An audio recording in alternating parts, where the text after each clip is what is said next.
Hi hello, ഇന്നെൻ്റെ കൂട്ടുകാരി ചിന്നുൻ്റെ birthday ആണ്. അപ്പോൾ അവൾ കേക്ക് മുറിക്കുന്നില്ലെന്ന് പറഞ്ഞപ്പോൾ ഞാൻ കേക്ക് കോർണറിൽ നമ്മളെ വീടിൻ്റെ അടുത്ത് തന്നെ കണ്ണനല്ലൂരുള്ള കേക്ക് കോർണറിൽ വന്നൊരു ചെറിയ കുഞ്ഞ് കേക്കൊക്കെ മേടിച്ച് അവൾക്കൊരു കുഞ്ഞ് സർപ്രൈസ് കൊടുക്കാമെന്ന് വിചാരിച്ചു. കുറച്ച് ഡയറി മിൽക്ക് മേടിച്ചിട്ടുണ്ട് കുട്ടികൾക്ക് വേണ്ടി.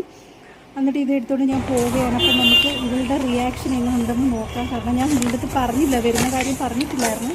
അപ്പം നമുക്കൊന്ന് കണ്ടു നോക്കാം. Happy birthday.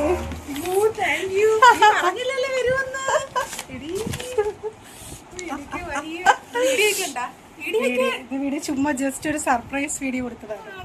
ചിന്നുവിന്റെ ബർത്ത്ഡേ ആണ്. താങ്ക് യു എന്ന് ഞാൻ പറയുന്നു.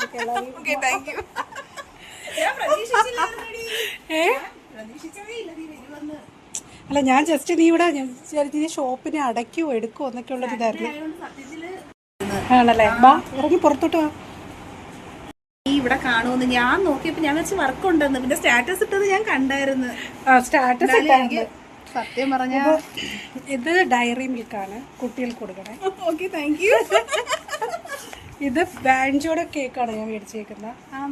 പെട്ടെന്ന് അല്ല നീ പിന്നെ കേക്കൊന്നും മേടിക്കുന്നില്ല, കേക്ക് മുറിക്കുന്നില്ല എന്നൊക്കെ പറഞ്ഞപ്പോഴേ എനിക്ക് ചേട്ടൻ ഒരു നോസ്പിൻ മേടിച്ചു തന്നു. അപ്പൊ ഞാൻ നോസ്പിൻ കാണിച്ചു. എന്റെ ഡയമണ്ട് നോസ്പിൻ കണ്ടോ എല്ലാരും? അപ്പൊ എനിക്ക് ഒരാഴ്ചക്ക് മുമ്പേ മേടിച്ച് തന്നായിരുന്നു. അപ്പൊ പിന്നെ ഇപ്പൊ ചേട്ടൻ പറഞ്ഞു വൈകുന്നേരം വരുമ്പോ എനിക്കൊരു കേക്കും കൂടി മേടിച്ചോണ്ട് വരാന്ന്. അല്ലാതെ പ്രത്യേകിച്ച് പ്ലാൻ ഒന്നും ഇല്ല. ഇപ്പൊ എന്റെ അടുത്ത് അങ്ങനെ പറഞ്ഞ് ഞാൻ ക്ലോസ് ചെയ്തിട്ട് ഇറങ്ങുമായിരുന്നടി. അപ്പൊ പിന്നെ ഇത് അൺബോക്സ് ചെയ്യുന്ന വീട്ടിൽ കൊണ്ട് ചെന്നിട്ട് ചെയ്യുന്നേ. എനിക്ക് വേറൊരിടത്ത്, എനിക്കിപ്പോ റാണി ചേച്ചി എടുത്ത് പോകണം. കട്ട് ചെയ്യാൻ ഇപ്പൊ ആരും ഇല്ലല്ലോ, നമ്മള് മാത്രമല്ല. അത് കുഴപ്പമില്ല, നീ വീട്ടിൽ കൊണ്ട് ചെന്നിട്ട് ചെയ്താൽ മതി. അപ്പൊ ഓക്കെ, പോട്ടെ.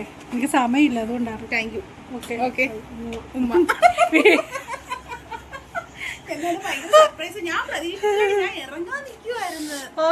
അപ്പോ ഇന്ന് ചിന്നുവിന്റെ ബർത്ത്ഡേ ആയിട്ട് ഞങ്ങൾക്കൊരു സർപ്രൈസ് കൊടുത്തിട്ടുണ്ട്. Okay, by.